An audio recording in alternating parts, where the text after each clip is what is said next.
यह बात उस समय की है जब भगवान राम माता सीता को बचाने के लिए लंका जाना चाहते थे, परंतु समुद्र की वजह से लंका पर नहीं पहुंच पा रहे थे और उन्हें किसी भी प्रकार का कोई रास्ता नहीं सूझ रहा था।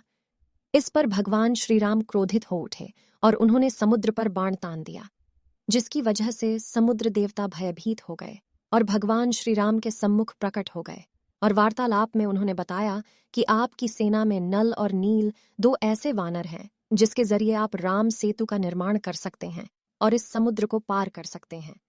इसके पश्चात वानर सेना और हनुमान जी ने यह तय किया कि हम सागर के ऊपर एक सेतु का निर्माण करेंगे और उसी पर चलकर लंका पहुंच जाएंगे।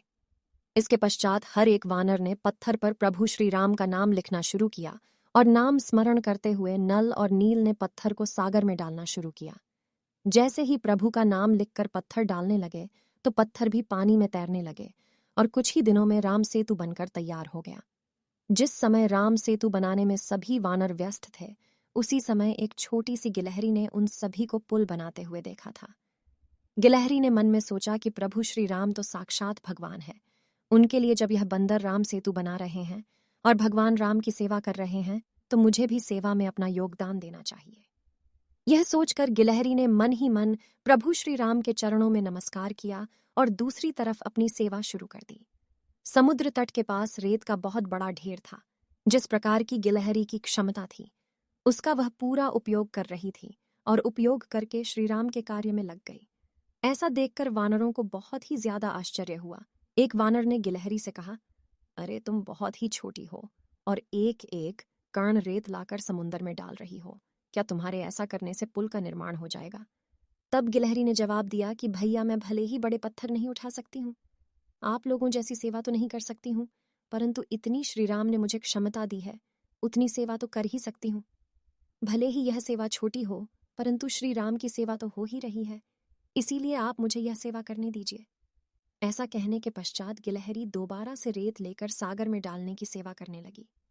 यह सेवा करते हुए गिलहरी बहुत ही ज्यादा थक गई थी, परंतु अपनी थकान की उसने परवाह नहीं की और बिना रुके सेवा करती ही रही।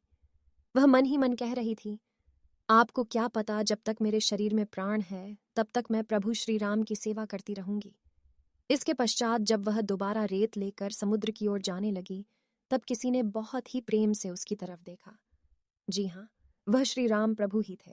जैसे ही श्री राम ने गिलहरी को देखा, उन्होंने गिलहरी को अपने हाथों में उठा लिया। इसके पश्चात श्री राम ने अपने प्रेम से अपनी दाहिनी हाथ की उंगलियों से उसके सिर पर हाथ फेरते हुए गिलहरी से कहा, भले ही तुम छोटी हो, किंतु तुमने मेरी सेवा बहुत ही अच्छी की है, इसीलिए मैं तुमसे बहुत ही अधिक प्रसन्न हूं। इतना सुनते ही गिलहरी भाव विभोर हो उठी। उस समय गिलहरी की पीठ पर भगवान की उंगलियों के निशान प्रकट हो गए थे, जिसकी वजह से आज तक गिलहरी की पीठ पर धारियों के निशान दिखाई देते हैं। वह प्रभु श्री राम की उंगलियों के ही निशान हैं। इसके पश्चात प्रभु श्री राम ने गिलहरी से कहा, जो भी तुम्हारी जैसी सेवा करेगा, उस पर हमेशा मेरी कृपा बनी रहेगी, उसे किसी भी प्रकार की कमी नहीं आएगी।